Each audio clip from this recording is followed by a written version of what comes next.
Hey folks, it's Cyclone back here with another beer review.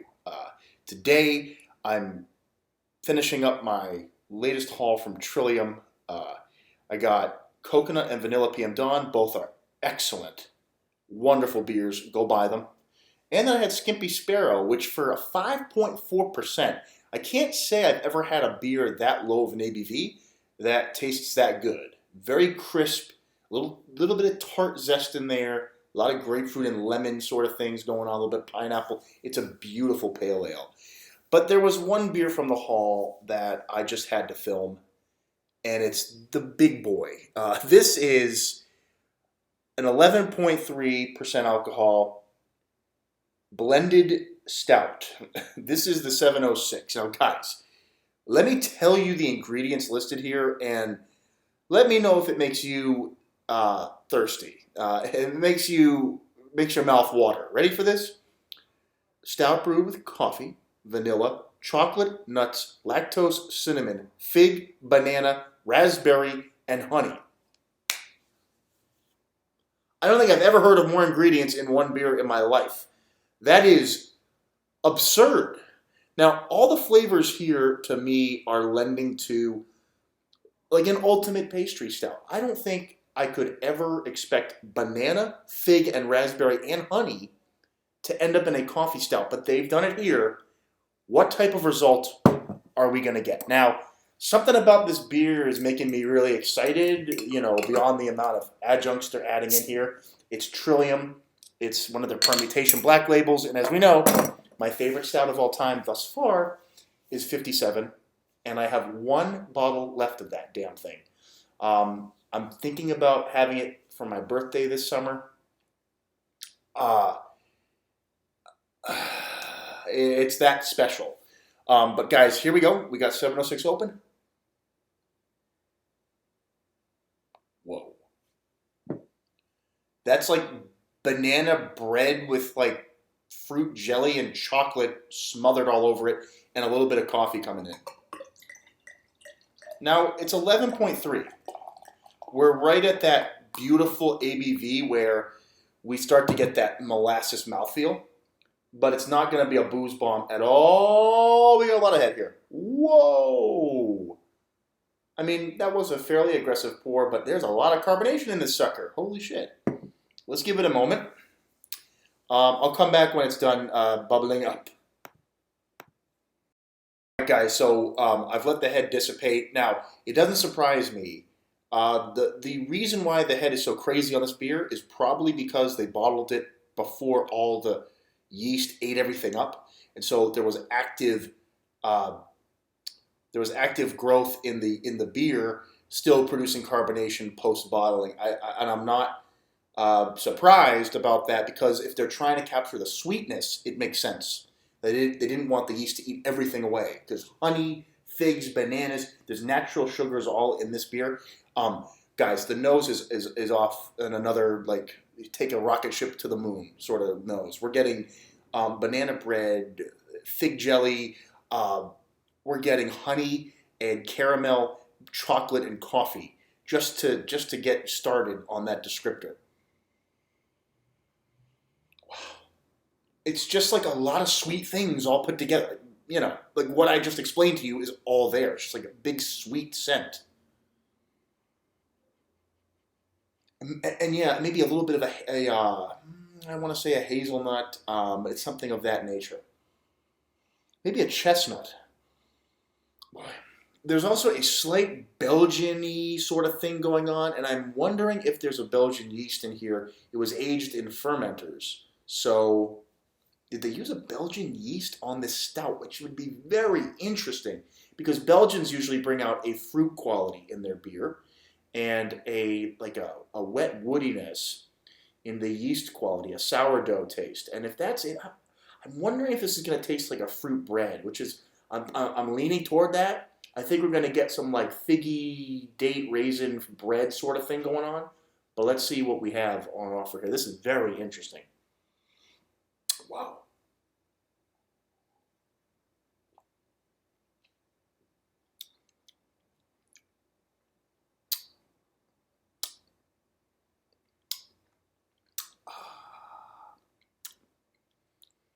Very nice. Very nice. Very. When I say smooth and drinkable for the type of beer we're dealing with here, well, oh man. Wow. The coffee is here. I do taste it. It's not super prevalent, but it's in here. When you're adding all these other flavors, sometimes the coffee can start to get muted, and that's by design. This is an extravagant, like, pastry sort of stout.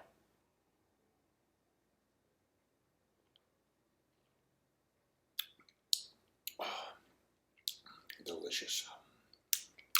The honey and chocolate are in there, but there's also this sweet, like, raisin and prune coming through to lend a fruitiness to this otherwise fairly typical dessert stout profile. The mouthfeel is basically Goldilocks. We're dealing with a perfectly velvet mouthfeel, um, with a syrupy tinge to it. It's not completely molasses. You add a few more ABVs on there, you will start to get the pure molasses motor oil thing. But it's like right at the start of that category. So you're getting plenty of mouthfeel and texture, but it's so blended. It's not even warmed up yet. It's really good as it is. So this needs to warm. I am getting the flavors described. The banana,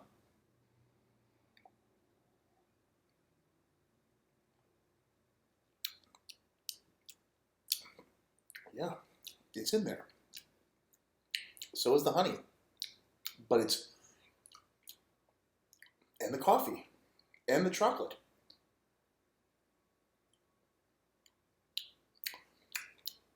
And a little bit of roasted malt on the back, but very small. It's like just a little tinge. Ooh, this is really good. And a slightly dry, yet roasted aftertaste. Okay, this one needs to warm, but it's starting off on a very good foot.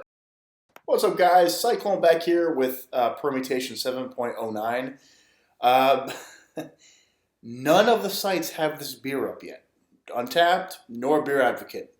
No one's gotten an official review up yet. So this video is going up as like one of the first reviews of this beer because I live so close to the brewery, and I just happened to probably get this a day or two out of the can. And actually, while we're talking about that, I do want to check if there's an official date on here.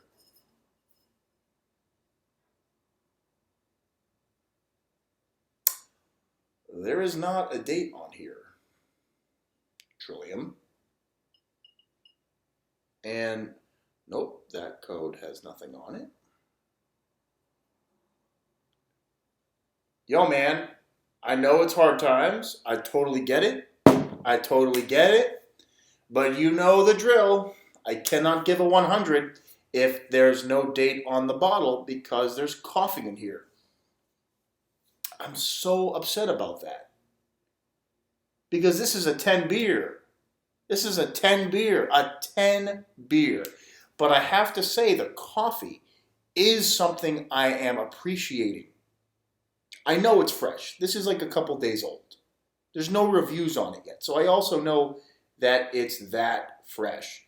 The coffee comes in as like this final taste where you're getting all this like delicious sweetness, but it's not over sweet. It's not jarring. It's just like a lactose, chocolatey, fruity sort of thing.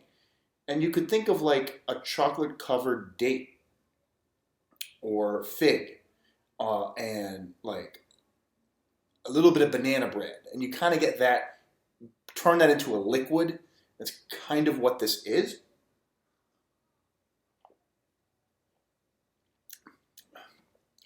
That's so good. The chocolate is there.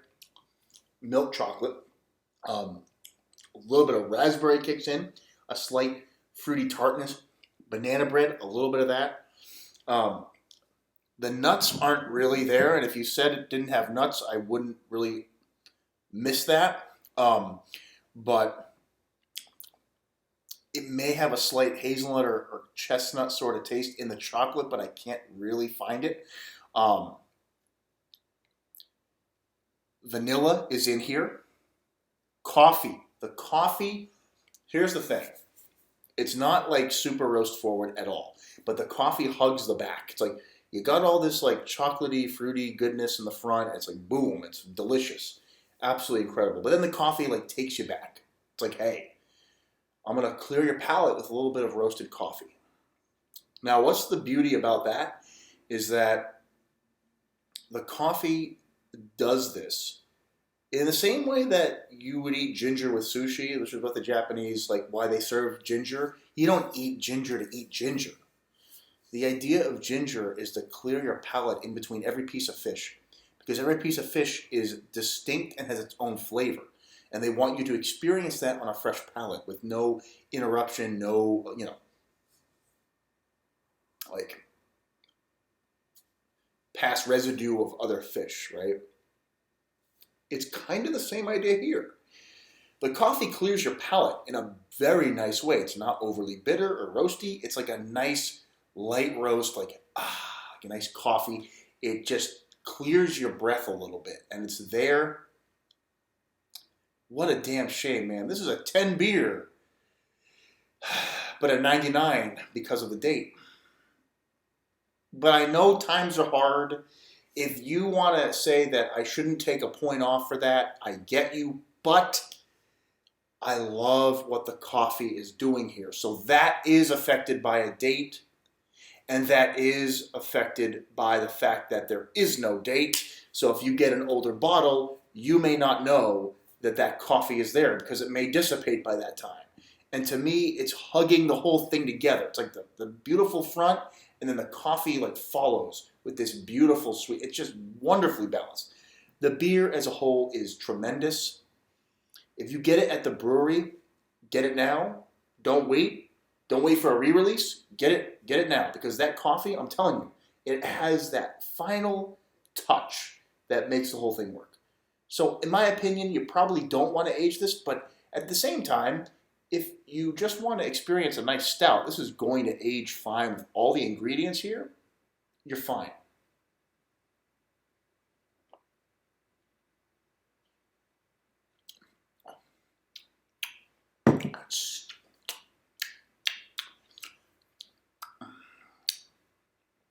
Yeah, man. We got a Goldilocks mouthfeel going on. Makes me drool a little bit. That coffee finish is just right, just right. It's like a light roast coffee. It's just perfect to go along with that chocolate and fruitiness. And it's not that fruity, but it adds a slight dark fruit into the chocolate. The banana bread sort of thing is also kind of baked in there. That's a fucking awesome beer. The raspberry comes through a little bit in the roasted character. Surprisingly enough, it's like again, you're getting that like raspberry filled chocolate, banana bread, chocolate covered fig sort of thing. It all kind of equates to a nice chocolate with a lactose infusion. I believe there's lactose. Yes, there is. So the lactose aids to the chocolate most of all, and it kind of just makes that nice chocolate milk sort of experience. But then that coffee does bring you back to earth, and that balancing act is truly appreciated.